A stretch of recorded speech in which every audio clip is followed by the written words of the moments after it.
Minutinho completo, acho que podemos, pessoal. Boa tarde a todos, muito obrigado pela presença. É com grande satisfação que damos início ao webinar Bioeconomia e Uso da Terra, Desafios e Oportunidades de Financiamento, promovido pelo Lab de Inovação Financeira. Mais uma vez, eu agradeço a presença de todos que nos acompanham nesta tarde.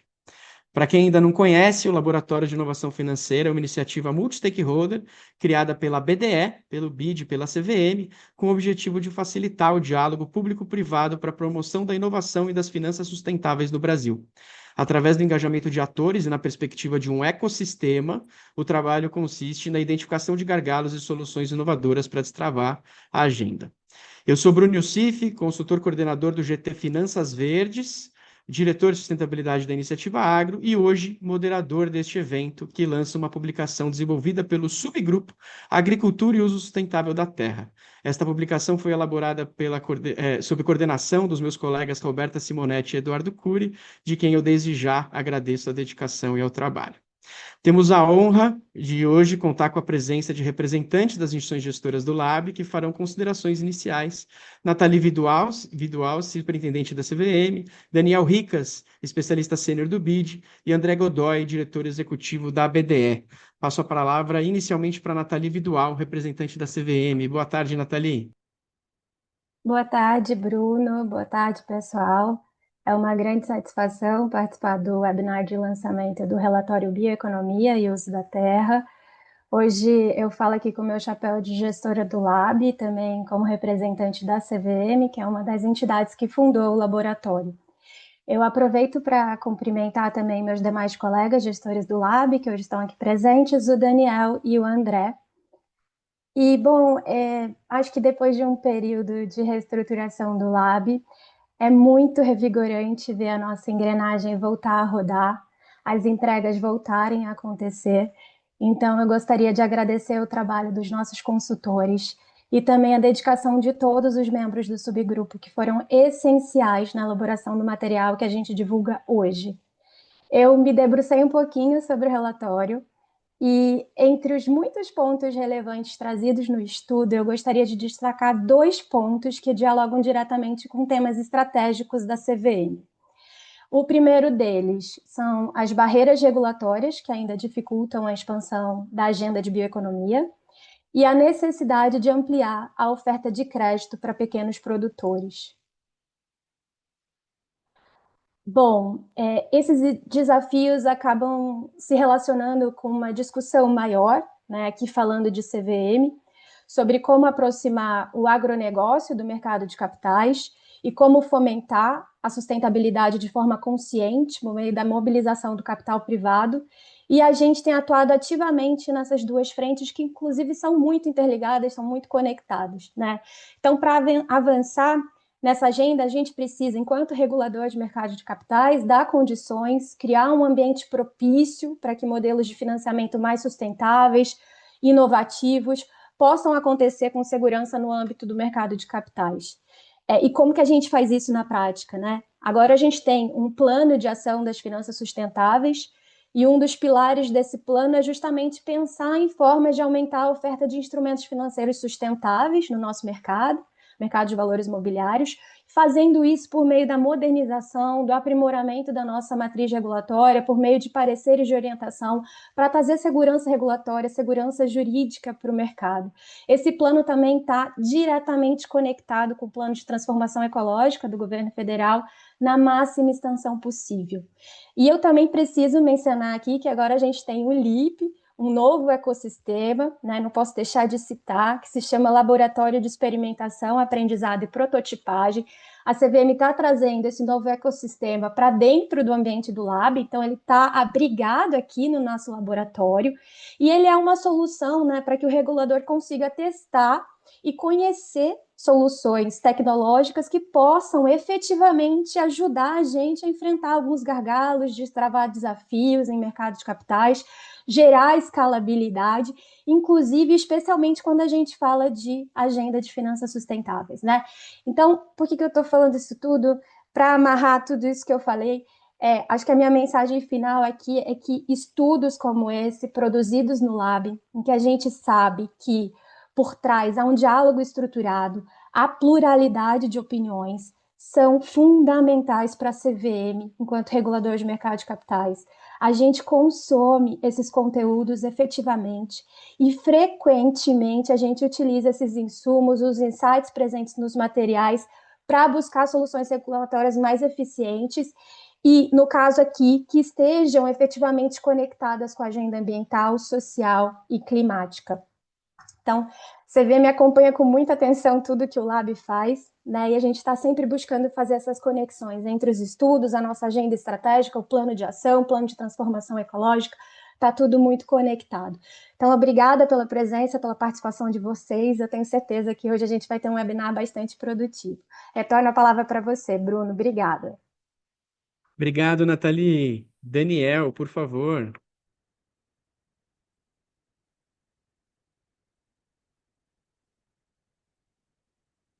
Daniel, desculpa, você está no mudo. Ainda acontece. É raro, mas Obviamente ia acontece muito. acontecer. Bom, boa tarde, pessoal. Eu quero destacar a satisfação, tá? Mais uma vez estar aqui com vocês e abrir outro relevante encontro do Lab, né? Que nesse caso está marcando o lançamento da publicação de Bioeconomia e Uso da Terra, Desafios e Oportunidades de Financiamento. Esse trabalho é resultado de um esforço coletivo do subgrupo de Agricultura e Uso da Terra dentro do GT Finanças Verdes, do nosso Laboratório de Inovação Financeira, como o Bruno falou.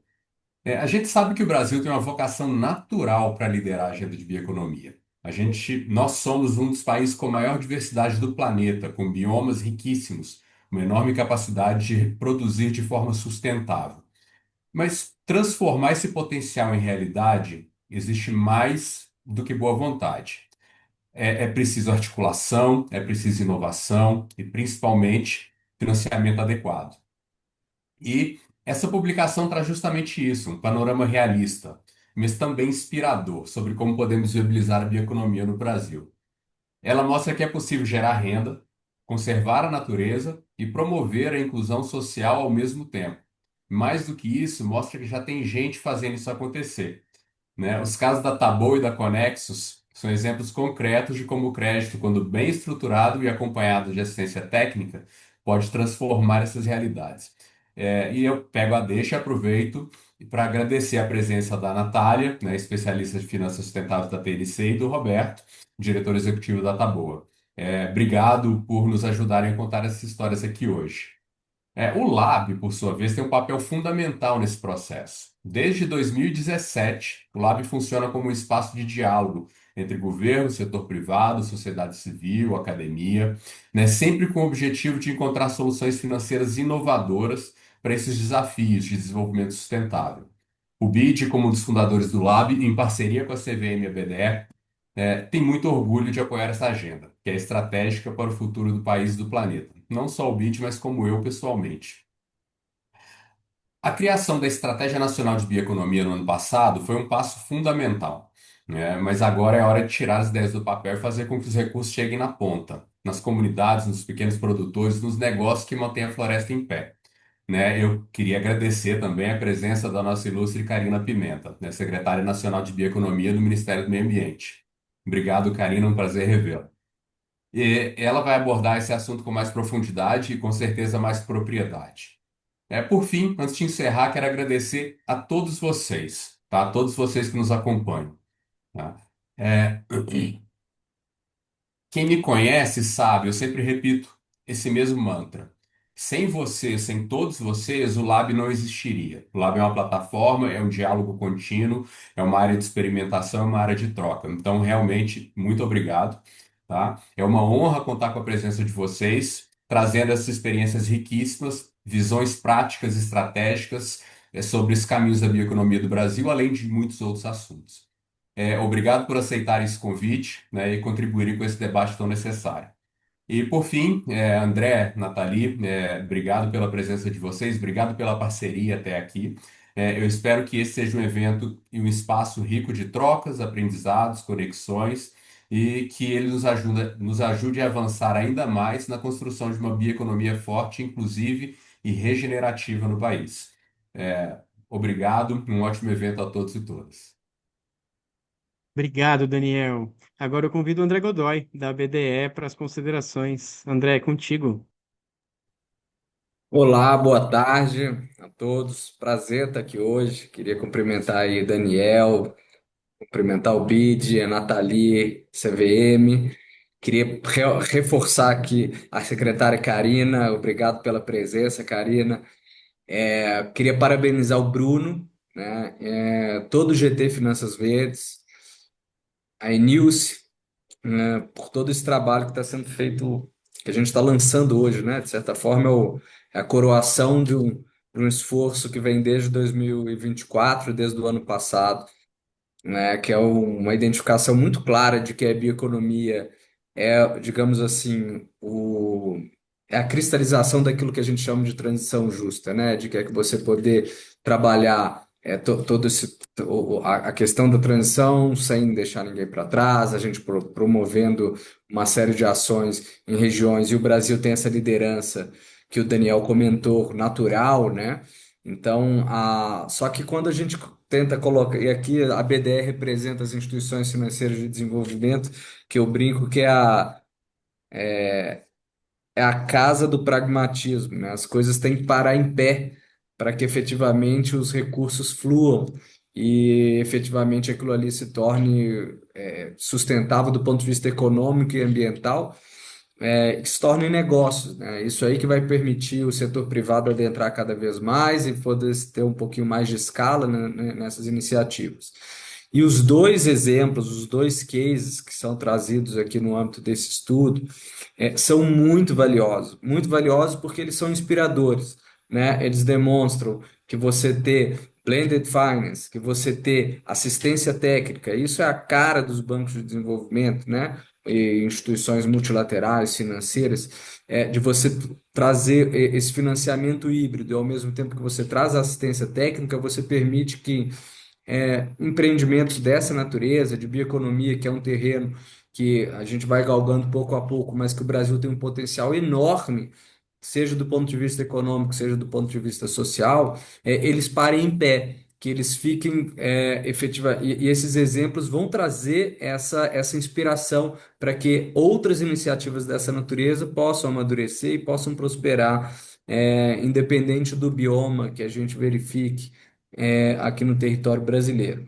Então, assim, acho que a grande mensagem que eu tenho para trazer aqui, né, que são desafios que foram colocados no âmbito do estudo, mas que não deixam de ser oportunidades, é a utilização do financiamento híbrido. E as instituições financeiras de desenvolvimento têm uma característica muito singular, né, quando a gente faz essa utilização desses recursos. E também o tema da assistência técnica, né? Assim, no caso em especial, né, da Terra, Emater e toda a rede, né, de assistência técnica rural brasileira, mas o papel que isso tem na viabilização de empreendimentos dessa natureza, né? Então, essas atividades vão ser cruciais para que a gente possa fazer com que esse setor econômico brasileiro atinja toda a sua plenitude, consiga atingir as expectativas que são colocadas aqui no âmbito e mapeadas no âmbito desse estudo. Eu queria realmente, mais uma vez, parabenizar todo o GT Finanças Verde por essa publicação de peso, né, que vem se juntar a outra mais recentemente aqui, que a BDE construiu junto com a Concertação pela Amazônia, mostrando a relevância dessa temática para o Brasil, para o mundo, né, e para o Brasil em particular nesse ano, né, de COP30. Agradecer a todos, né, parabenizar aí a Taboa e também a Conexus, e por isso que é relatado aqui, né, falo assim, a transparência, né, a cristalização daquilo que vocês conduziram, e é muito bom trazer esse tipo de exemplo para que isso possa realmente influenciar outras organizações. Muitíssimo obrigado, desejo a todos aí uma boa tarde. Muito obrigado, André. Reforço o agradecimento à Nathalie e ao Daniel, gestores do Lab, enfim, marcando presença e trazendo a visão de cada gestor também, não só sobre a publicação, mas sobre o tema. Isso é muito valioso para nós, e da publicidade sobre o que o Lab vem fazendo também é fundamental. A publicação que nós divulgamos hoje, e aí já saiu no chat pela Enilce da coordenação, o link da publicação, convido todos a acessarem, baixarem, em breve estará também nas nossas redes sociais, nosso mailing, e pessoas cadastradas nos mailings do Lab também vão receber. Essa publicação é fruto de um trabalho colaborativo que envolveu diversos especialistas e instituições, né? A publicação aborda os principais desafios e oportunidades para o financiamento da bioeconomia no Brasil. A gente sabe que não é trivial, né? Não dá para pensar os modelos de produto financeiro como habitualmente a gente conhece no senso comum para aplicar na realidade da bioeconomia e dos produtores que estão na ponta nesse setor, né? Então, a publicação ela aborda políticas públicas e marco regulatório, soluções financeiras inovadoras e o papel dos negócios comunitários. E o que a gente busca fazer nesse painel é um retrato vivo do que está na publicação. Obviamente que a publicação, pelo teor do documento e pela possibilidade de outros participantes, ela é, de certa forma, um pouco mais completa, mas a gente abre essa oportunidade e traz a esse encontro os assuntos que ali permeiam e até, de certa forma, com um ar mais impessoal de ter um painel formado por especialistas falando sobre o tema. Então, sem mais delongas, né? Acho que vamos, de certa forma, abrir aqui o painel e trazer quem está conosco para esse encontro. Karina Pimenta, secretária nacional de Bioeconomia do Ministério do Meio Ambiente, que vai trazer o olhar de políticas públicas, o marco regulatório de bioeconomia. Eu, pessoalmente, considero uma conquista, um sucesso o país poder chegar a esse nível de ter um marco regulatório para um tema tão importante, né?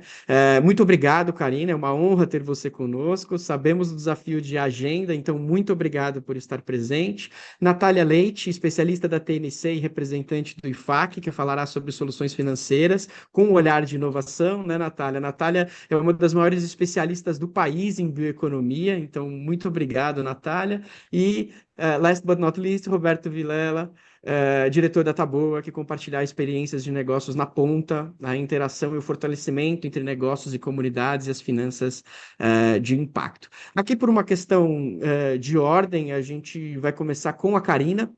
Então, iniciamos esse nosso primeiro bloco com políticas públicas e marco regulatório. A bioeconomia tem ganhado cada vez mais relevância na agenda política brasileira, né? Acho que, no fundo, apesar de ser uma grande conquista, é um começo, é um marco.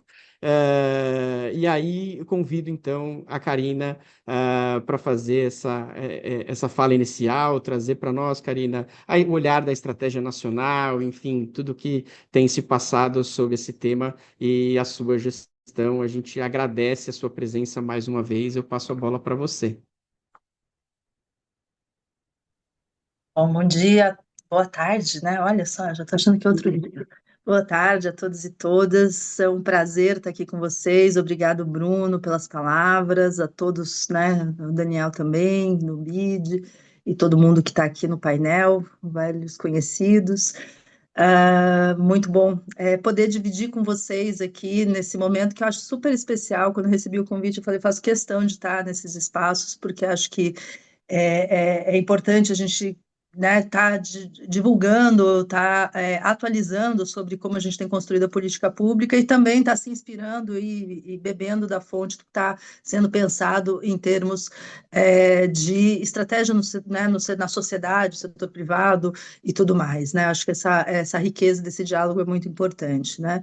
Eu vou trazer, talvez, alguns elementos, né, assim, né, do que a gente tem avançado em torno da construção dos normativos, do regulatório da política nacional, especificamente também na parte financeira, que acho que é a parte que vocês, né, vão se debruçar mais, né?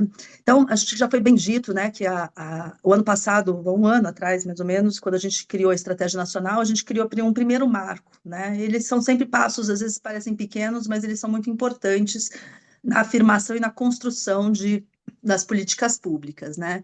Esse marco, que é a Estratégia Nacional de Bioeconomia, ele né, impôs ao governo o foco, o objetivo das políticas de bioeconomia no Brasil, e eu acho que ali a gente traz, né, um conceito, um marco normativo para como a gente vai entender bioeconomia no Brasil, né, esse caráter abrangente da bioeconomia, podendo se relacionar com diferentes setores econômicos, né, que tem diferentes estágios de maturidade, de desenvolvimento, de participação no PIB, de geração de emprego, de contribuição para a agenda ambiental e para a agenda de clima, né? E ele traz alguns elementos muito importantes, né? Eu gosto sempre de dizer que a única definição que a política, que a estratégia nacional traz é de que as economias florestais e da sociobiodiversidade são objetivos primeiros da estratégia, né? E pelos cases que vocês vão mostrar depois, eu tenho certeza que são cases que buscam inovar na promoção exatamente dessa agenda que carecia de uma estratégia mais ampla de desenvolvimento, né? Então a gente está esperando, está muito feliz em poder conduzir isso. Nessa estratégia nacional, além de trazer marcos bem importantes de diretrizes que orientam a política, o que são os modelos de desenvolvimento sustentável, o que são os modelos produtivos sustentáveis, como é o que, né, quais são os normativos que vão orientar, ela criou a Comissão Nacional de Bioeconomia, que é um espaço de governança bastante amplo, né, envolve 17 ministérios e 17 representações da sociedade civil, nos diferentes, né, então são 34 atores representados para buscar a construção do Plano Nacional de Bioeconomia, que eu acho que é o que materializa essa estratégia nacional. O plano, ele está sendo construído por esse grupo, né, e o objetivo dele é definir as prioridades do Plano Nacional nos próximos 10 anos, né? Entendendo que esse é um processo orgânico e de construção, mas no momento atual, em 2025, né?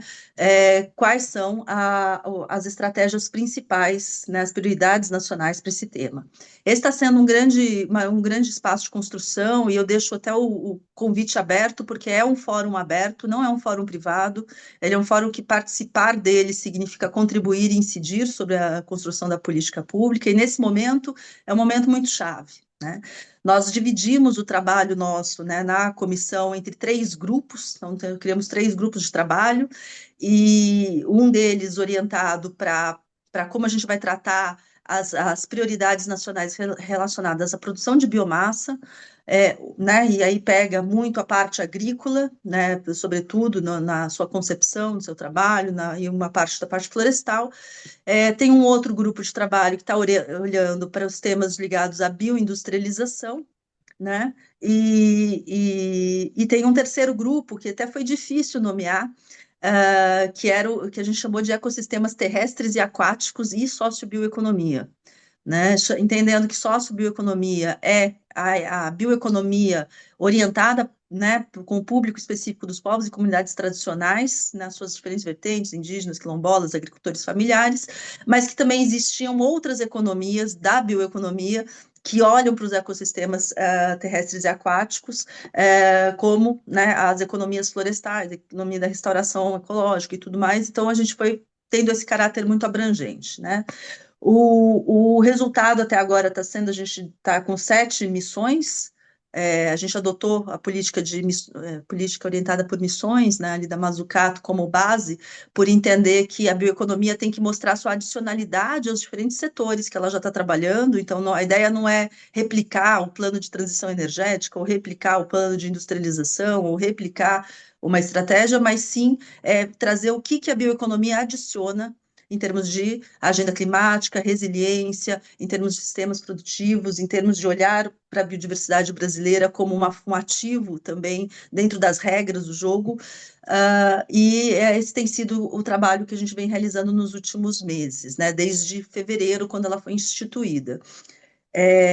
O que eu acho interessante aqui, para quem ainda não viu, né, na Semana do Meio Ambiente, né, então 1 ano depois de ter lançado a estratégia, nós lançamos a primeira fase de consulta pública desse plano, que tocou nas economias da sociobiodiversidade, essa sociobioeconomia.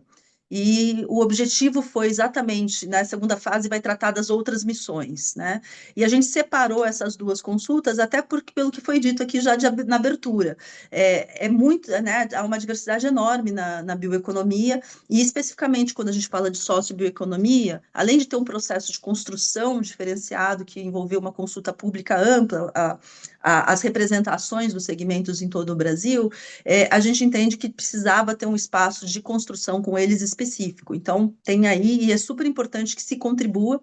Quem olhar lá nas ações estratégicas vai ver que tem uma série de proposições na parte de financiamento, no que significa financiar essa sociobioeconomia, e acho que a publicação que vocês estão lançando hoje, essa discussão toda feita pelo Lab, tem muito a contribuir. Então, como Lab, eu acho que seria bacana se vocês pudessem comentar e fazer contribuições para tornar mais rico o eixo de financiamento do plano de sociobioeconomia, da parte de sociobio. E, ao mesmo tempo que a gente foi tá fazendo esses debates sobre as prioridades nacionais, nós também criamos uma Câmara, instituímos, acho que em abril, uma Câmara técnica só focada nos instrumentos financeiros. Exatamente porque o grande sucesso do plano vai ser a nossa capacidade de direcionar recursos e instrumentos públicos e também motivar e engajar, né, o setor financeiro, sobretudo, nas estratégias de financiamento para esse conjunto de prioridades, né? Essa Câmara está sendo liderada pelo Ministério da Fazenda, né, que vem construindo, né, dentro do plano de transformação ecológica, um arcabouço de instrumentos, né, para a economia sustentável, de forma mais ampla, e muitos deles vão ser muito importantes para a bioeconomia. E aí eu queria, assim, primeiro fica também o convite, participar da Câmara Técnica, né, ali a Júlia, a Cristina Reis, é o grupo que está liderando, vocês fiquem super à vontade, se não foram, ainda não foram convidados de participarem, né, nós podemos colocar as representações, e a discussão, o que acontece? Nós temos, para construir a bioeconomia, e sobretudo uma plataforma de financiamento, são várias as questões que a gente precisa tratar. Não é só sobre tratar os fundos, esse é o instrumento, essa é a política, né, senão já teríamos feito, né, não precisava. Então, o que eu acho muito bacana do que está sendo pensado, acho que, primeiro, precisa, para a bioeconomia existir, inclusive no sistema financeiro, nós precisamos prestar uma atenção muito grande ao que está sendo construído no plano da taxonomia sustentável. Taxonomia sustentável coloca a régua entre o que é sustentável e o que não é, né, dentro dos financiamentos, né? Foi já a consulta pública, a gente agora está na fase, né, final ali de contribuição dentro dos instrumentos, e o que vai ser importante depois dentro da taxonomia, a gente conseguir identificar quais são, qual é o lugar da bioeconomia naquela taxonomia. Ela não é tudo que é sustentável vai ser bioeconômico, né? Mas a gente consegue enxergar a partir da taxonomia lugares por onde a gente começa, e a gente também consegue enxergar as lacunas, as questões que nós ainda não conseguimos ver por meio dos instrumentos que estão dados, né? E, inclusive, sobre isso, tem uma parceria nossa com o Ministério da Fazenda, que vai olhar para uma segunda etapa, né? Para quem está acompanhando já deve ter escutado falar, a gente vai começar uma nova etapa de olhar para a taxonomia sustentável num capítulo específico de biodiversidade, que eu acho que talvez seja uma das partes mais complexas para a gente olhar, e talvez a parte mais rica em termos de pensar essa bioeconomia do futuro, né? Então, acho que esse é um primeiro ponto, e também lembrar que o conjunto de instrumentos que a gente está desenhando, né? Então, o Brasil tem hoje à sua disposição para financiar a bioeconomia como estratégia de alavancagem e de parceria com o sistema financeiro e com as áreas de projeto, de desenvolvimento, com as empresas. O mecanismo do EcoInvest. O EcoInvest tem sido um instrumento de bastante, né, sucesso ali nas primeiras captações. A gente eu gosto muito da forma e do potencial que ele tem de evoluir, de criar novas formas de trabalhar. Esse é um desejo, né, de que a bioeconomia possa ser apoiada pelo EcoInvest, já foi numa primeira, mas devemos pensar a partir da construção do plano em mais formas de que isso possa acontecer. O Fundo Clima, que até hoje tem lá um cantinho para ele, para a bioindústria e tudo, né, ainda pouco utilizado, é também um instrumento que a gente vê como fundamental do ponto de vista de captação pública, para contribuir para essa estratégia de financiamento. E a plataforma BIP, embora, né, a plataforma de investimento Brasil, lançada ano passado no G20, ali no marco das discussões do Task Force de Clima, a plataforma BIP também ela é muito interessante, porque ela foi não só uma construção de investimento né, climático, mas ela também, já pela primeira vez, aparece um eixo ali de soluções baseadas na natureza e bioeconomia. Ela não é uma plataforma de financiamento, mas ela é talvez uma das respostas, e a gente precisa de várias, né, no campo privado e no campo público, que são os aceleradores de projeto, porque para a gente poder enxergar isso acontecendo e esse sistema financeiro funcionando, esses mecanismos funcionando, uma parte disso precisa a gente ajudar, apoiar que mais projetos que façam essa transição né, por meio da bioeconomia possam estar ativos. Então, a gente espera, inclusive, que com né, a publicação da política do Plano Nacional, a gente possa ter mais ações direcionadas a projetos nessa área, né?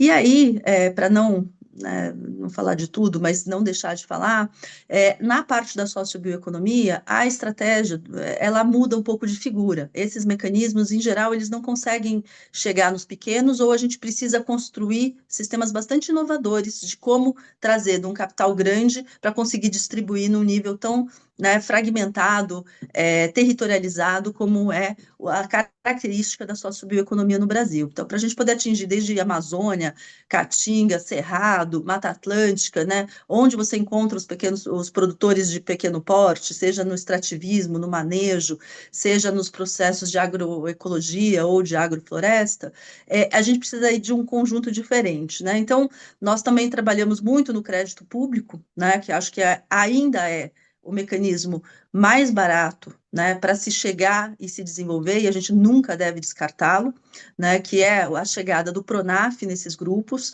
Já vem sendo feito um conjunto de esforços para isso acontecer. Para quem acompanha, todo ano foi criada uma linha de valor mínimo para a sociobioeconomia. O ano passado nós criamos a definição dentro do Manual de Crédito Rural, né, do agente de crédito para a sociobioeconomia e para a agroecologia, entendendo que eles têm um perfil diferente, mais ligado às políticas de microcrédito, de finanças de proximidade, e que a gente precisa ter um sistema diferente para esse grupo. Não dá para a gente pensar que é o mesmo sistema de distribuição, porque se ele não chegou até agora lá, não é sozinho que vai chegar e não é com taxa mais barata que vai chegar. A gente precisa de um investimento nessa fragmentação, nessa rede distribuída de crédito, né, de pequena escala. E isso é um programa quase que de fomento, porque não vai se pagar por dentro do crédito. Mas tudo bem, gente, eu digo assim, tudo bem, porque hoje a gente precisa do capital, do fomento, no lugar mais estratégico, onde é difícil chegar com o crédito. Essa é a estrutura do blend, né? E a gente precisa de parceiros para fazer isso chegar e ter uma ampla. O Brasil precisa evoluir ainda nessa agenda de microcrédito ou de crédito em pequena escala, né? Então, a última novidade nossa, e aí eu vou tentando fechar aqui para não tomar muito a fala, é que para esses agentes de crédito de sociobioeconomia, a gente vem negociando como trabalhar com os bancos públicos que operam a política. A gente vem pensando como dos bancos públicos a gente pode descentralizar isso para outras instituições, até chegar no nível da associação e da cooperativa, por meio, né, de instrumentos que ligam os agentes de crédito da comunidade aos bancos.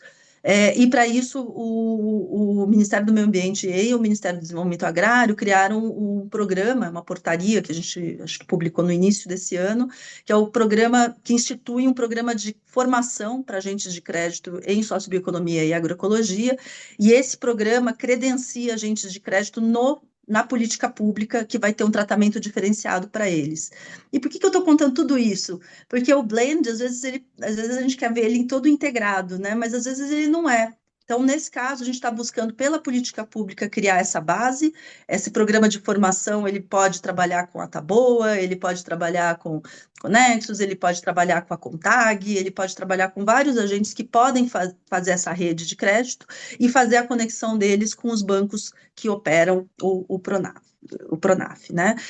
No campo privado, eu acho que vocês já estudaram bastante, tem, né, o que a gente quer por meio da política pública é incentivar que mais instrumentos surjam com essas características, que sejam locais, territorializados ao contexto local, mas a gente sabe, e aí eu vou colocar dois desafios que ainda estão no nosso horizonte, que a gente sabe que precisa resolver, né? O primeiro é de como sair dos grandes dinheiros para esses pequenas, né, para fundos mais territorializados e conseguir chegar. A gente está falando, às vezes, de financiamento pequeno, a gente está falando de R$ 2.000, está falando de R$ 5.000, de R$ 10.000, de R$ 15.000, e no todo, o blend disso, ele é um blend diferente, né? Não dá para a gente esperar que ele seja um blend de 5% ali de administração, ele vai ser mais caro.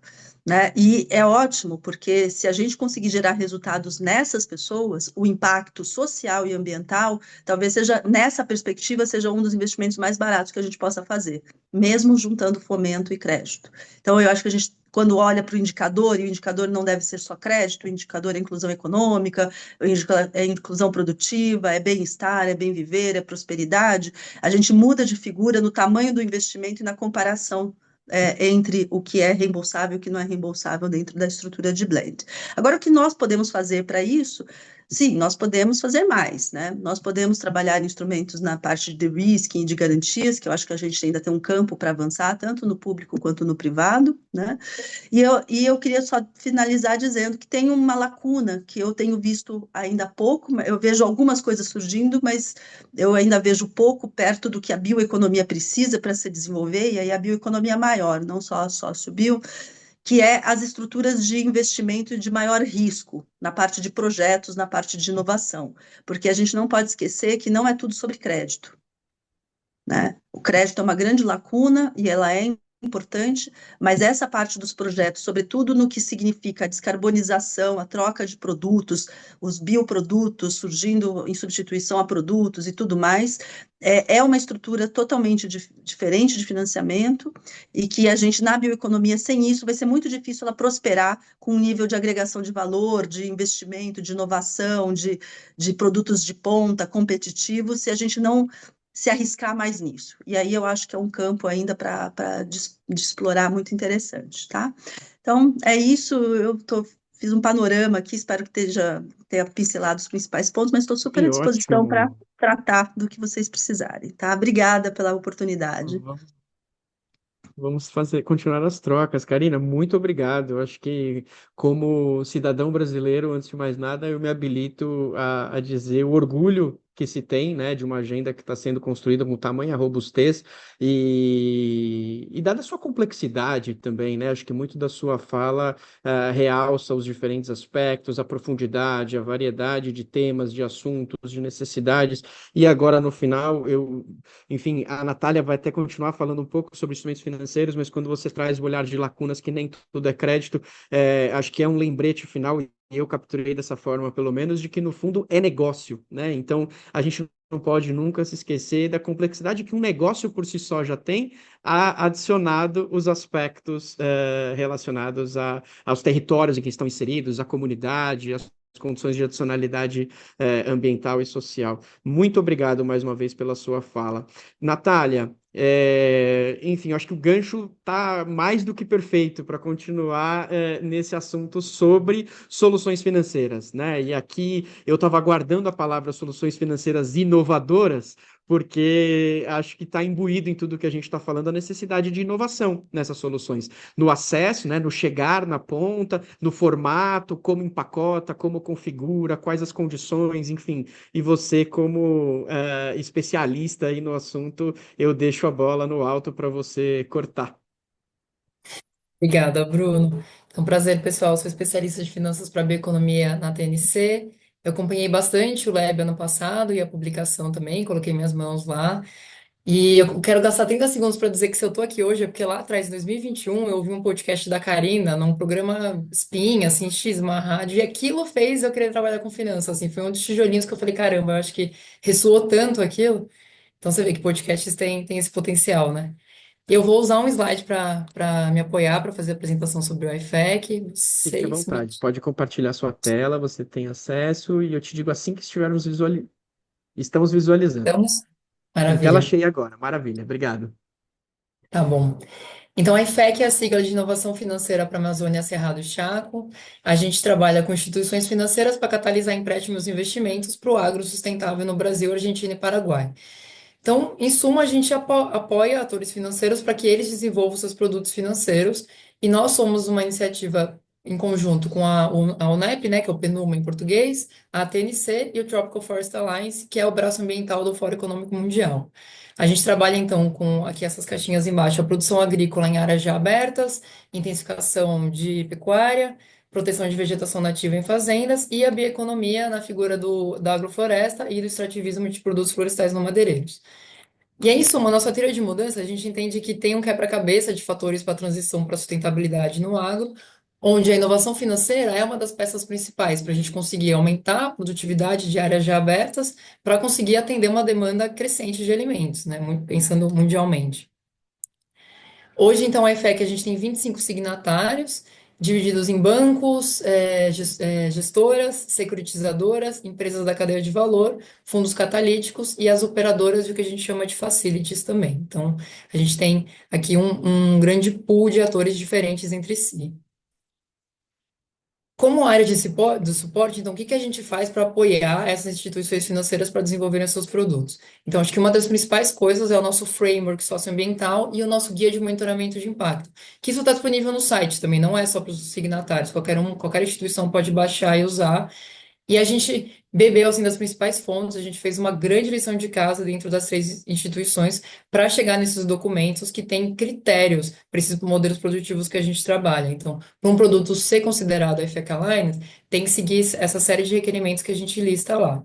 E para os indicadores de impacto é a mesma coisa. A gente estudou muito do que tinha de indicadores por aí para chegar numa seleção de indicadores obrigatórios, que são aqueles que a gente entende que são ao concurso, né, que os produtos têm que monitorar, e indicadores avançados que a gente sugere que as instituições financeiras adotem também.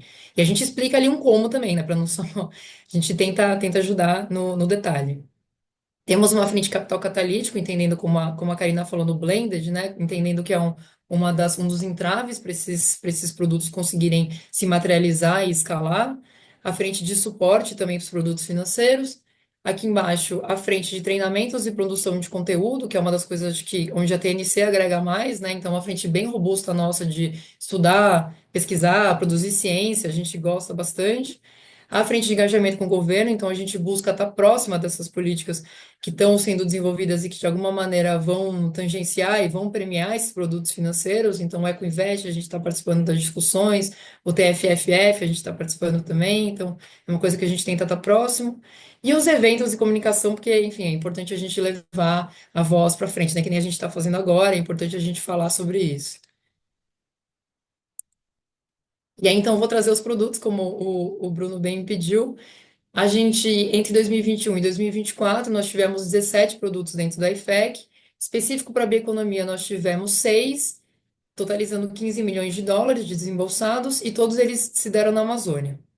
Então, vou passar rapidinho por eles, depois, quem quiser pode ver mais, procurar lá relatórios de mercado no IFEC, é bem fácil de encontrar o nosso material, e aí lá tem mais detalhes sobre cada um desses produtos. Então, o Food and Forest é um que foi desenhado por uma fintech que chama Impact Bank, é uma antecipação de recebíveis e empréstimo e cooperativa, empréstimos para cooperativas e microempresas. Então, ele tem um título privado com um filantrópico para assistência técnica combinados. O CRA Sustentável Data Boa, eu vou me abster de falar, porque o Beto vai apresentar na sequência. Então, vou passar para o do lado aqui o da Courageous Land, com a CoreKeys. A CoreKeys ela é uma plataforma holandesa de financiamento coletivo, que nem a gente tem aqui no Brasil, né, de crowdfunding, crowdsourcing, tem alguns sites que trabalham com isso. E aí, nesse caso, então, os recursos que eles obtêm são usados para implementação de agrofloresta e para desenvolver uma plataforma que eles têm de inteligência agroflorestal. Outros exemplos, a gente tem o FIDIC Fiagro com a Belterra e a JGP. Então, esse daqui é um produto que a gente chama de oferta de mercado de capital, né? Que investidores podem colocar dinheiro, que objetivou a implementação de 4 mil hectares de sistemas agroflorestais.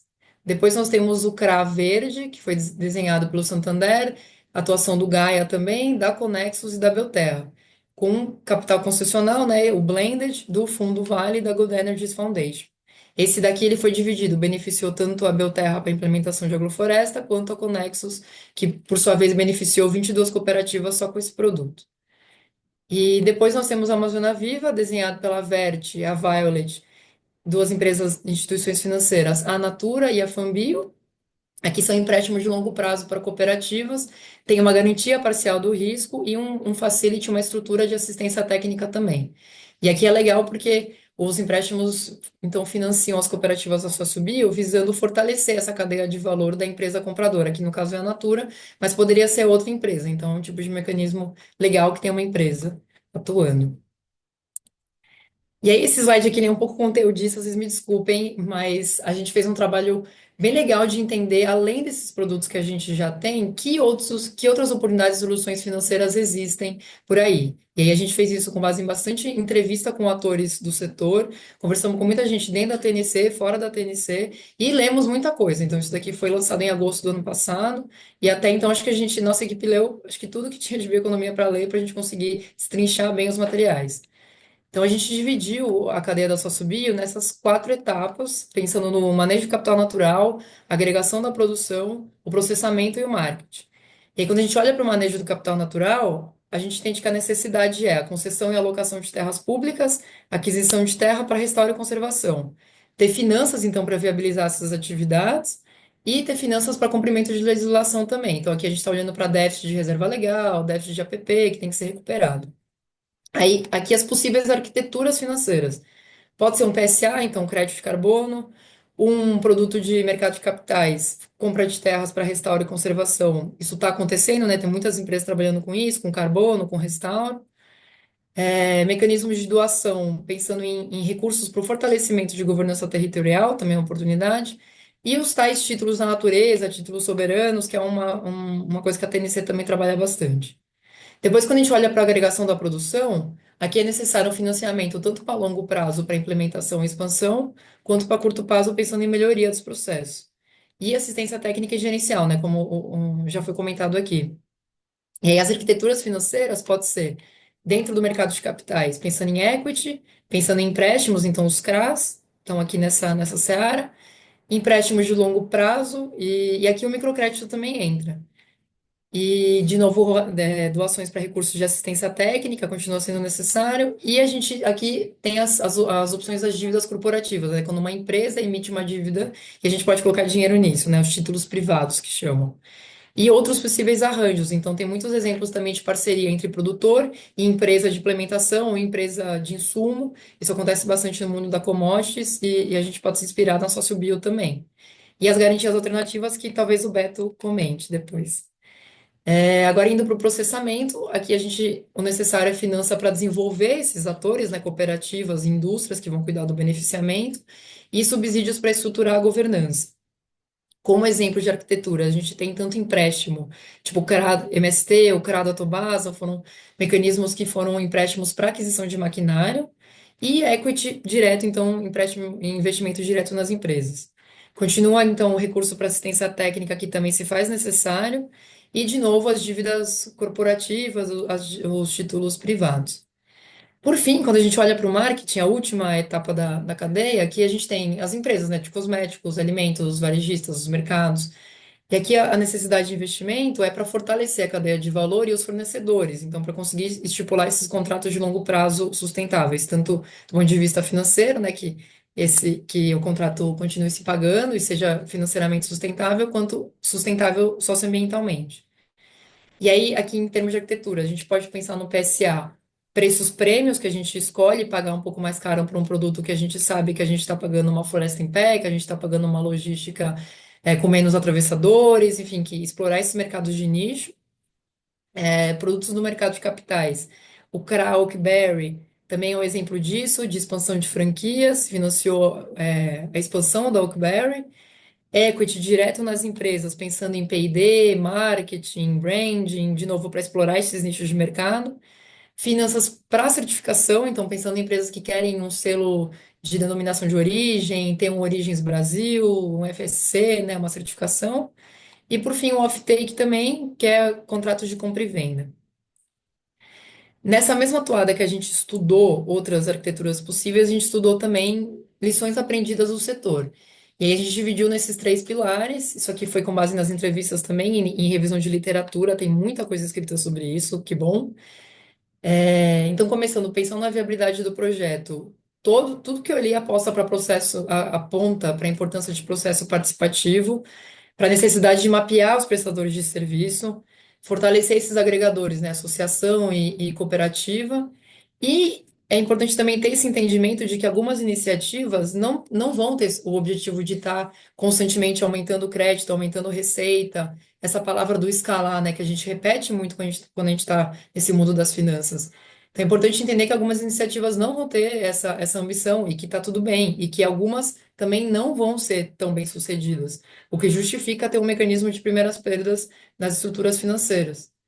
E depois a gente fala, então, também do desenvolvimento da cadeia de valor, aqui é necessário. E aqui é necessário investimento em pesquisa e desenvolvimento de novos produtos, os produtos nativos, né, que a gente ainda não conhece muito bem processamento e aplicação, verticalizar a cadeia de valor em bioindústrias locais, então fazer o beneficiamento local para agregar o valor na localidade. E aqui, de novo, desenvolver os contratos de off-take, que nem no mecanismo Amazônia Viva a Natura é um off-take, isso pode ser replicado com outras empresas também, outras cadeias. E depois a gente fala da capacitação das instituições financeiras. Então, parece óbvio, mas uma lição aprendida era mapear previamente os desafios e pensar nas soluções previamente, porque como é uma seara muito nova para algumas instituições financeiras, então é importante fazer essa lição de casa antes de já sair fazendo. E aí isso passa por ter uma adequada metodologia de análise de crédito para a bioeconomia, porque é muito diferente de como faz a análise de crédito das commodities, da pecuária. E aí, por fim, a gente fala da atuação em hubs, né? Que as parcerias elas são fundamentais para poder reduzir os riscos dos projetos. Tudo isso está nesse material, então eu passei aqui bem rapidinho, resumido, mas quem quiser ler mais pelo título, assim, a gente pode botar o link, depois eu ponho o link no chat. Tá só em inglês, a gente não conseguiu ainda traduzir, mas tem tudo isso e mais um pouquinho lá. E aí, para concluir, então, a gente entende que para avançar a agenda de mecanismos financeiros para a socioeconomia, a gente precisa desses três atores trabalhando junto. Então, o capital concessional, na figura das instituições financeiras de desenvolvimento, os bancos de desenvolvimento, os governos, as multilaterais e as fundações privadas, para que elas possam endereçar os riscos, as taxas e os prazos, para a gente conseguir ter ali um colchãozinho, ter um amortecimento, para conseguir endereçar essas peculiaridades das cadeias do sócio-bio. Depois a gente tem os bancos comerciais, as outras instituições financeiras de meio de caminho e as empresas da cadeia de valor para construir essa ponte que a gente fala entre a cadeia de valor e os investidores. Então é meio que essa solução aquosa, assim, onde a estrutura financeira vai se dar, né? Eles que vão criar essa solução. E aí depois, quem está no chão mesmo, quem está na ponta, os prestadores de assistência técnica, as empresas de implementação, cooperativas, associações, para que elas criem seus modelos de negócio que sejam escaláveis ou não, mas que sejam bancarizáveis, né? Que possam receber investimentos e ter estrutura para fazer o repagamento depois. Então a gente entende que agora a gente está no momento que tem um impulso para falar de bioeconomia e sócio-bio no Brasil, né? A COP, o governo olhando com muita força para isso, eventos, um monte de debate acontecendo. Então, a nossa tese é que com mais mecanismos sendo desenvolvidos, a gente atrai mais atenção e mais recurso num ciclo positivo, né? De menor risco percebido e mais recurso disponível para isso. Então, é isso. Muito obrigado, Natália. Pessoal, a gente vai ter um momento ao final para perguntas e respostas, né? Então fiquem à vontade para colocar no chat perguntas, algumas já chegaram, mas a gente deixa isso avisado a todos e reforço a todos, tá bom?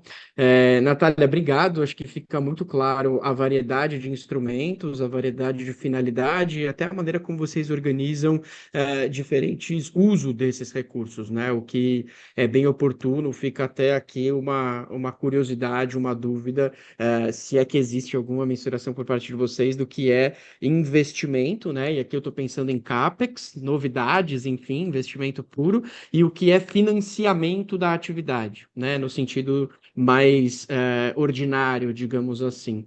Não sei se você tem essa resposta, mas a gente pode deixar para o último bloco.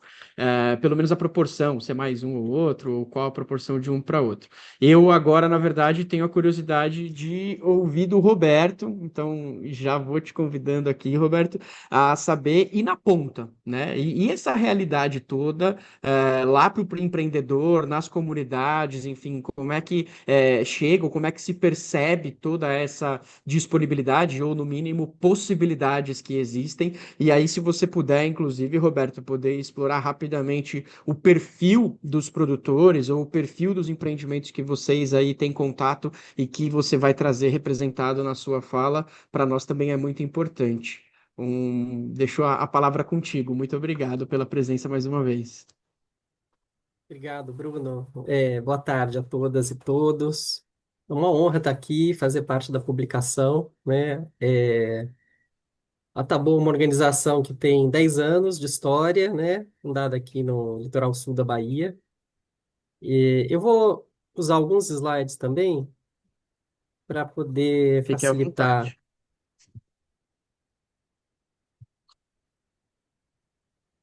Eu te aviso quando estiver disponível para nós. Está carregando. Carregou. Pode ir. Obrigado. Bem, então, a Taboa tem como objetivo fortalecer comunidades, né? Pelo acesso a conhecimentos, recursos financeiros e estimula a cooperação. Né? Quando eu falo de comunidades, e estando no litoral sul da Bahia, originalmente, né, porque a gente acabou expandindo depois para o Pará, eu estou falando basicamente da agricultura familiar, de associações de agricultores familiares e assentados, quilombolas. Então, é esse nosso público, né? E a gente trabalha com alguns temas principais, né, como é o caso do cacau, né, a maior parte da nossa carteira, tanto de ATER como de crédito, é focada no cacau, mas a gente também tem um programa importante de agroecologia, que foi onde a gente iniciou a criação dessa metodologia de crédito, que hoje dá base para a criação dos títulos que a gente faz parte, né, os dois CRAs.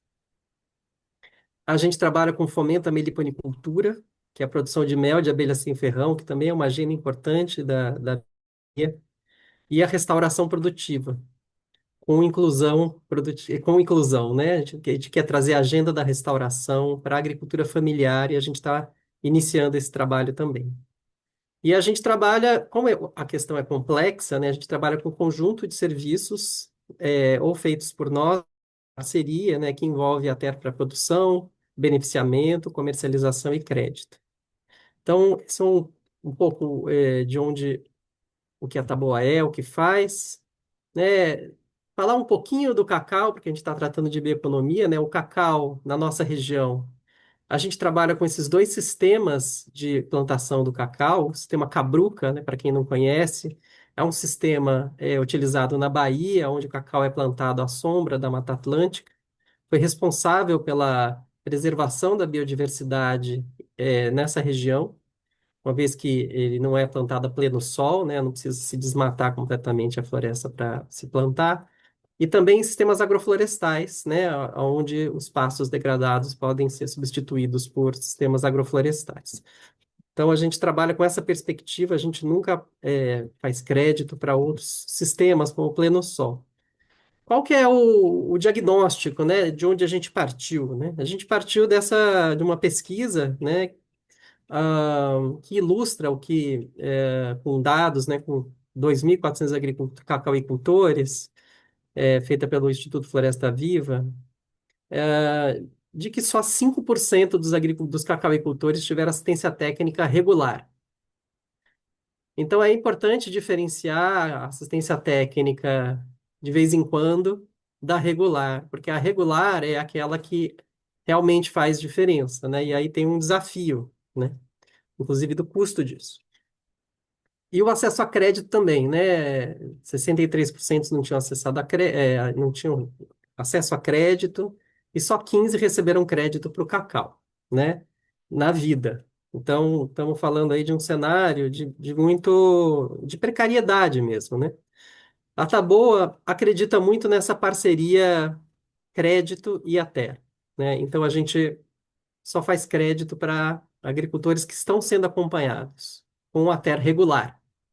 Então, essa é a base da nossa filosofia de trabalho, né? A gente tem o nosso próprio ATER, a gente tem parcerias de ATER com agentes públicos e privados, para que isso gere um ciclo positivo, uma vez que o crédito, o ATER sem crédito, ele tem uma limitação, que é o agricultor não consegue implementar as recomendações do técnico. E o crédito sem a TER, ele é mais arriscado. Então, a gente acredita nesse binômio e estamos trabalhando com esse paradigma, né?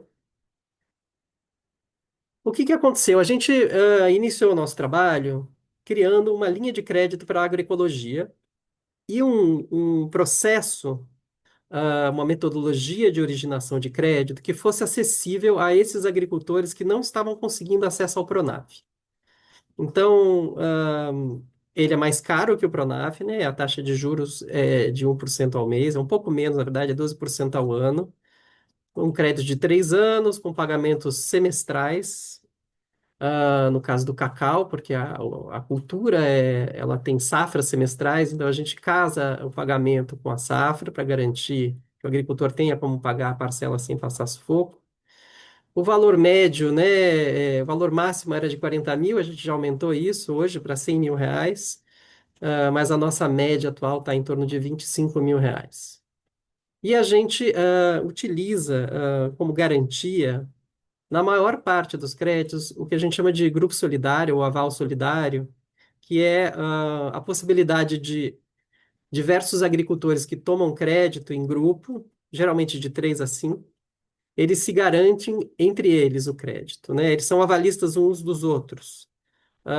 E isso evita a figura do avalista, né? Que é uma figura que só entra com risco e é mais difícil de conseguir.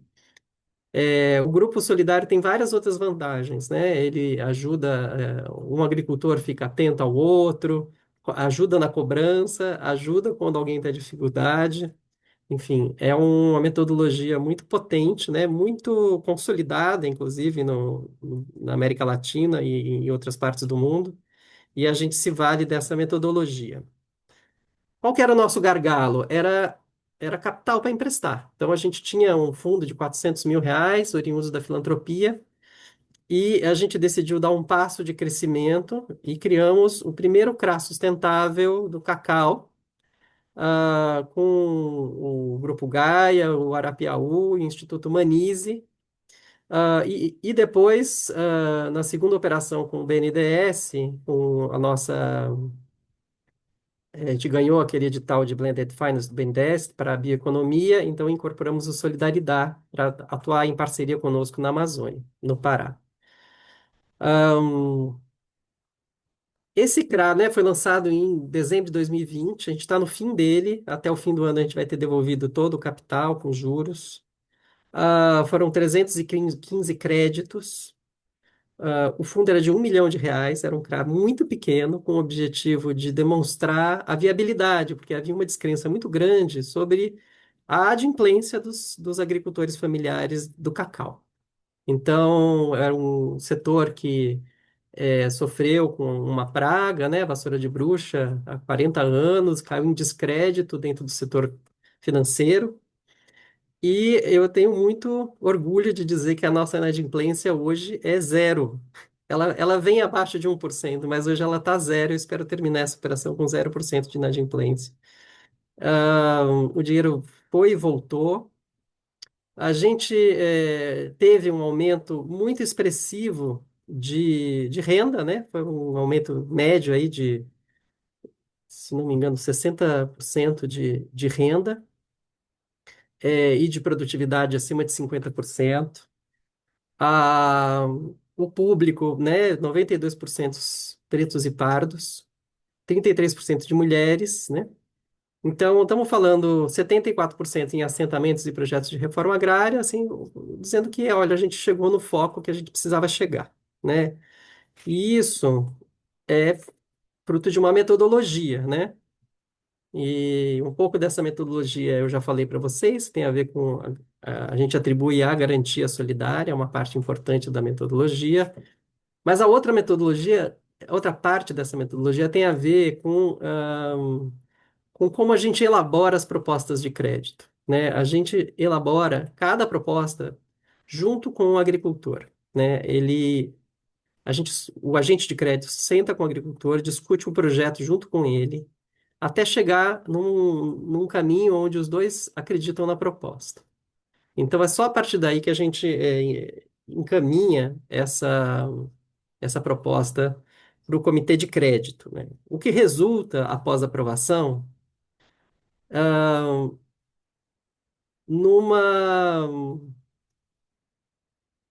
uma crença do agricultor em executar o que está lá. Ou seja, não há desvio de finalidade, que é um dos maiores problemas de inadimplência do crédito, né? A gente resolve o problema do desvio de finalidade, quando o agricultor pega o dinheiro para uma coisa e faz outra, que acontece muito quando ele recebe um pacote. Ó, você vai ter que executar desse jeito aqui, é tanto para isso, tanto para aquilo, né?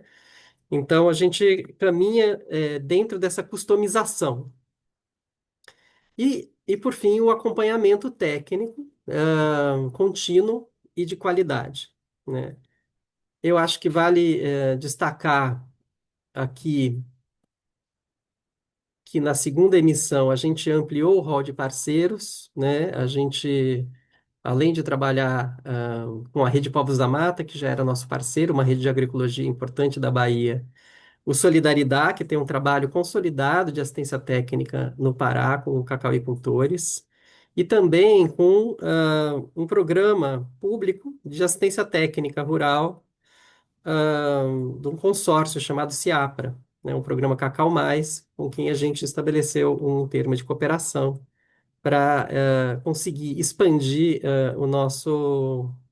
a nossa operação de crédito. Então, a gente emitiu esse CRA no ano passado, que recebeu apoio, né, do BNDES, né, Arapiaú, Itaúsa, vários outros apoiadores, né. As duas operações receberam segunda opinião da Way Carbon, ahn, e foram operados pelo Grupo Gaia.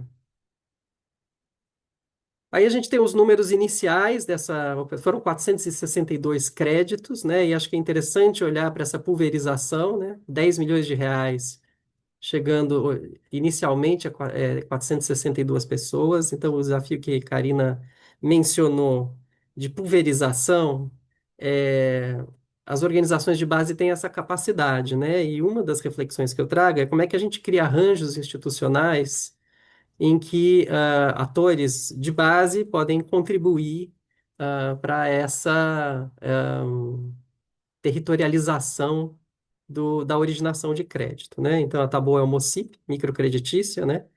Que tem conseguido fazer essa pulverização de operações de originação. Então,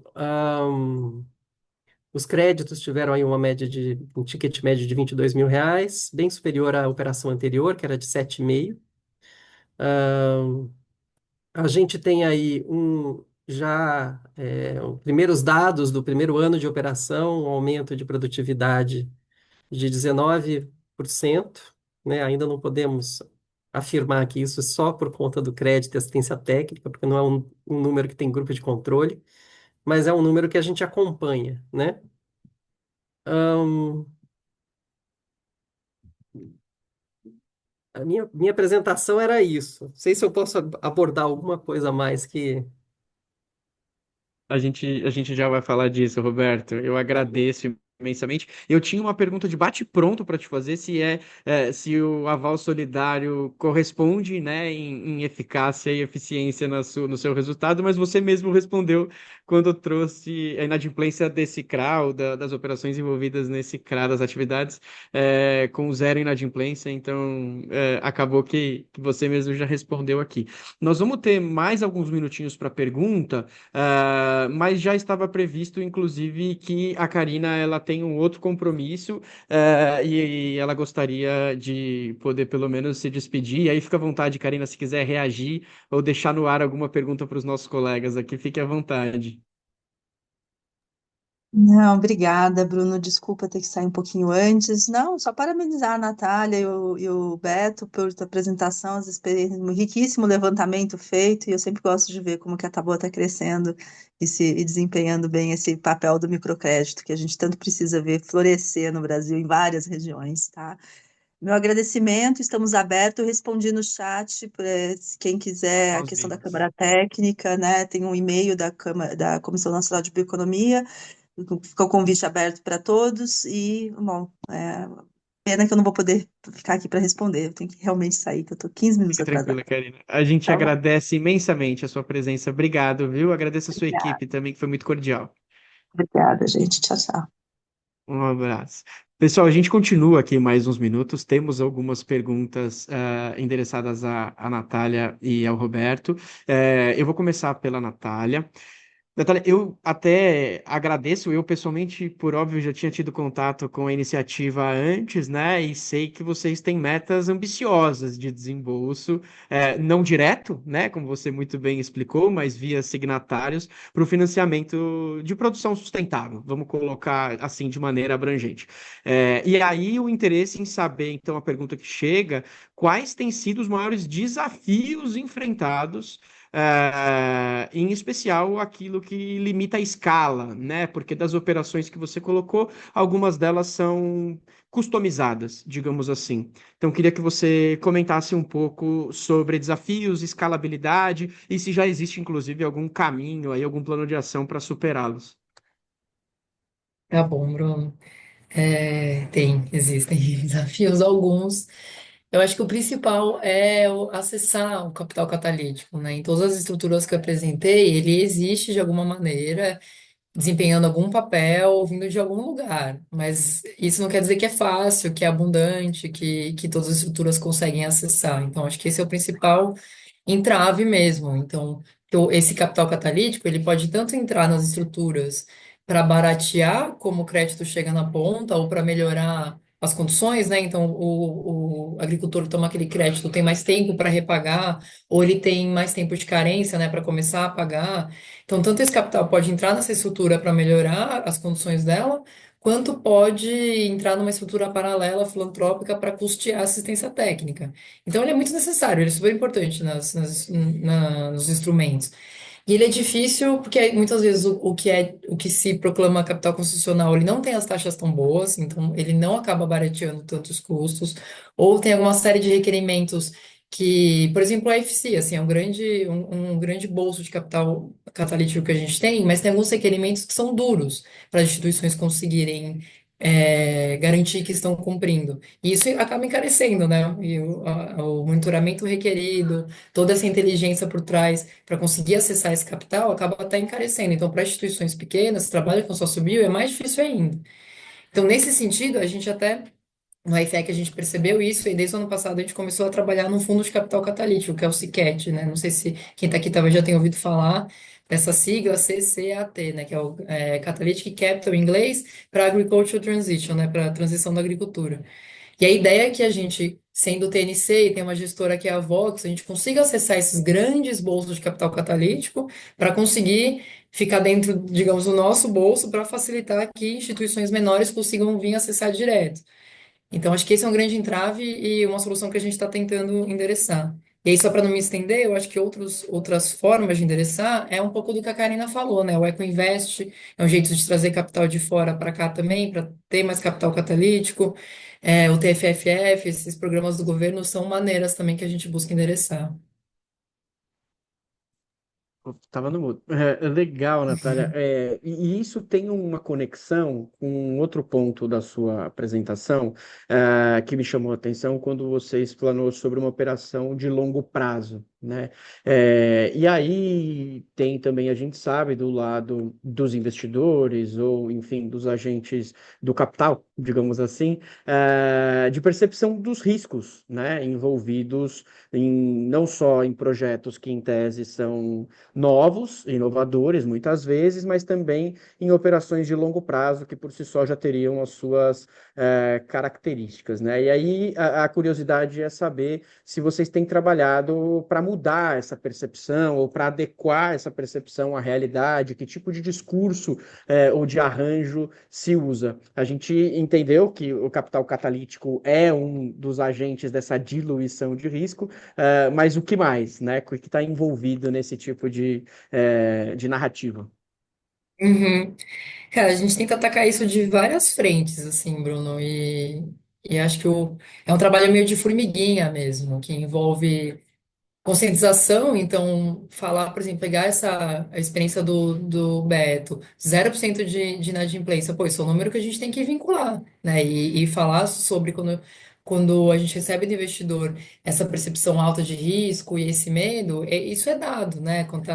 Dados no argumento, né? Quando a gente tem um dado desse, Então, esse tipo de coisa que a gente, quanto a EFEC, busca fazer, por isso que a gente gosta de ir em evento e levar signatário para falar em evento, para eles poderem falar em primeira mão dos resultados que eles estão obtendo. Resultados financeiros mesmo, né? Não só resultados de impacto, hectare, isso é super importante, mas os resultados financeiros. E então isso é uma das coisas que a gente faz, tentar levar essa conscientização. E a gente tenta fazer isso também através dos estudos. Então, do ano passado, teve lá aqueles 15 milhões para a bioeconomia na Amazônia, e o restante do desembolso do IFEC se deu para as commodities no Cerrado. Então, a gente não tem bioeconomia no Cerrado ainda sendo desembolsado. E aí, uma coisa que a gente. Tá, e porque então tem muita percepção de risco ainda em lida, né, com relação a esses produtos. Então, o que a gente fez foi ciência. A gente desenvolveu um estudo para olhar para modelos de sistemas agroflorestais, diferentes modelos, no Cerrado especificamente, estudando aí os indicadores financeiros, né? Já que a gente está falando com os investidores, aqui o que importa são os números mesmo. Então, a gente olhou payback, TIR, todas essas taxas, todos esses números, essas siglas, para conseguir provar a viabilidade financeira desses sistemas. Então, isso é uma outra coisa também que a gente tenta fazer, é ir lá estudar para depois falar, ó, dá certo, sabe? Vista aqui que aqui dá certo.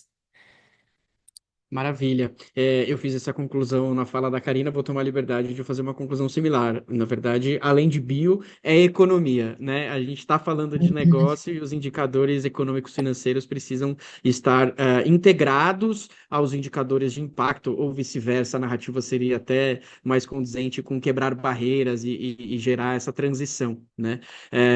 E eu fiz essa pergunta porque eu acho que isso é dilema de muitos dos profissionais de finanças sustentáveis que estão dentro das instituições fomentando, estimulando que esse tipo de operação aconteça. Então, acho que a sua resposta foi bem completa. Eu agradeço imensamente. Aproveitando o Roberto e os nossos minutos finais aqui, Roberto, o seu penúltimo slide acho que foi muito feliz quando você, para exemplificar o CRA, trouxe ali em blocos, né, os atores, a infra, vamos chamar, colocar todo mundo dentro do conceito de infra, necessária para a emissão de um CRA desse porte, né? Então, a gente precisa do empreendedor, a gente precisa de todos os membros do consórcio, desde jurídico, securitizadora, enfim. Você comentou que teve ainda a segunda opinião de uma consultoria especializada, tem ainda os investidores, a cadeia envolvida não é pequena, né?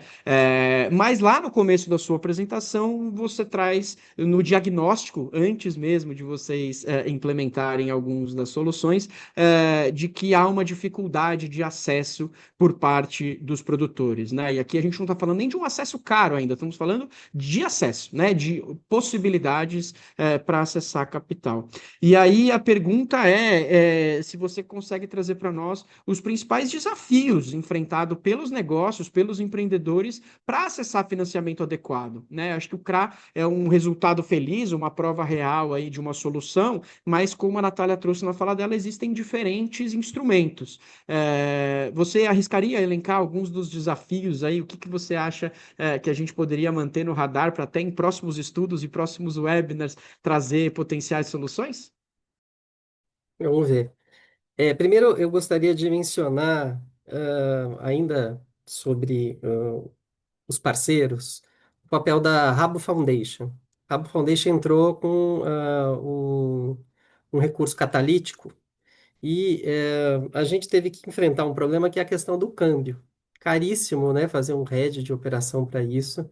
E acho que essa é uma dificuldade que a gente tem tido, né, de gente que quer investir, mas fica muito complicado com a questão cambial. No final, a gente conseguiu achar um caminho via crédito para a Taboa que investe na mezanino, eles toparam correr o risco de cambial, e são grandes parceiros, mas eu acho que aí tem uma questão interessante de olhar, né, que alguma solução financeira que reduzisse o custo de câmbio para esse tipo de operação poderia atrair um capital que está fora do Brasil.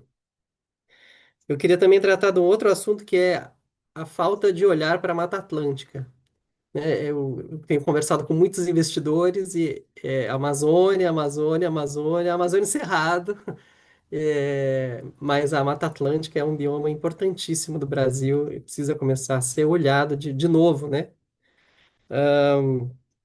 E então vamos falar dos desafios lá da ponta, né?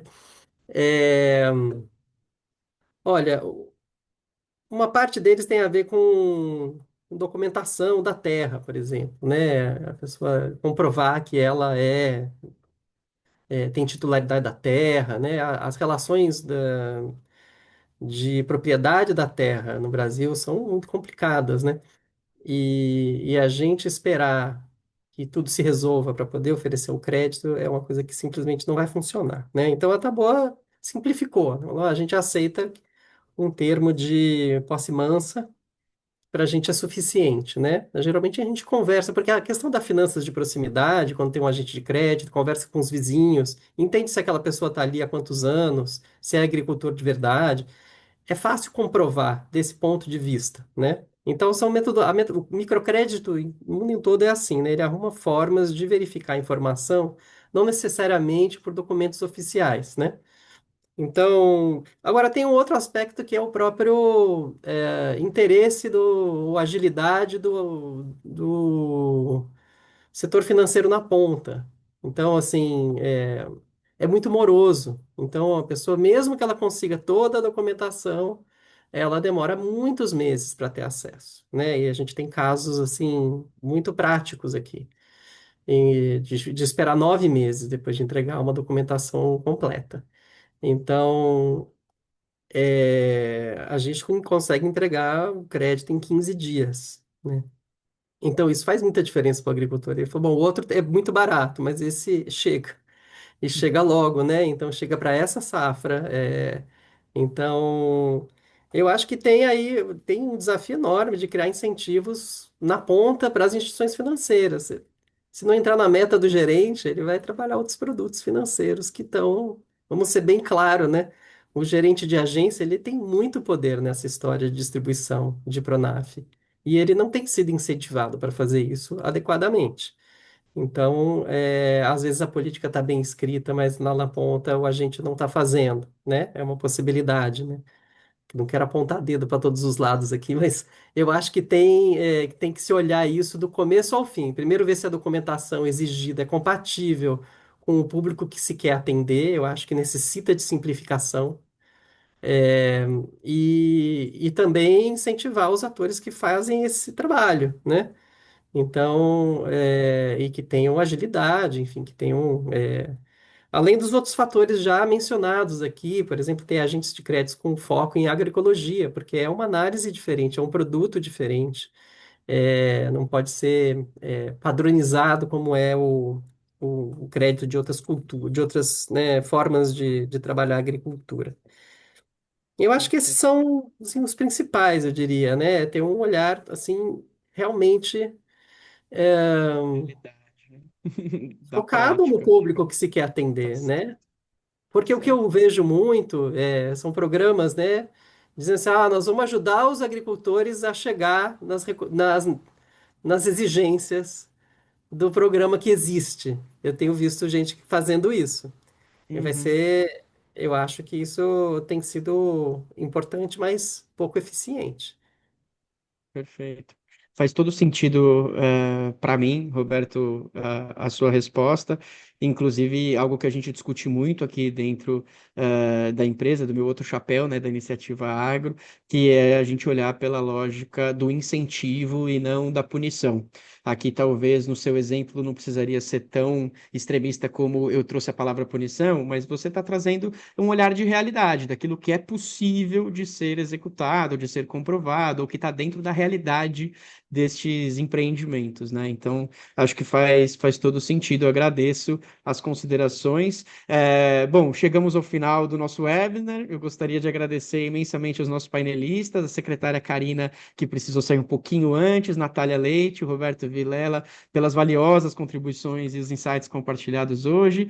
As discussões de hoje evidenciaram a importância de uma abordagem integrada para o desenvolvimento da bioeconomia no Brasil. Então, a ideia aqui foi justamente gente combinar esses elementos, né, e trazê-los à luz aqui da experiência prática. Agradeço também os representantes institucionais do Lab, Daniel Ricas, a Nathalie Vidual e o André Godoy, pelo apoio e pela participação.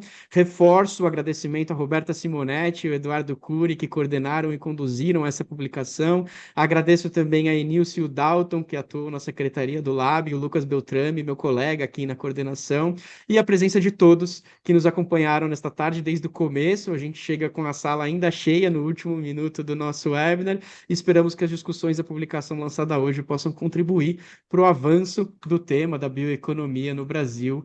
Muito obrigado e uma boa tarde e uma boa semana. Muito obrigado. Obrigada, pessoal. Um abraço.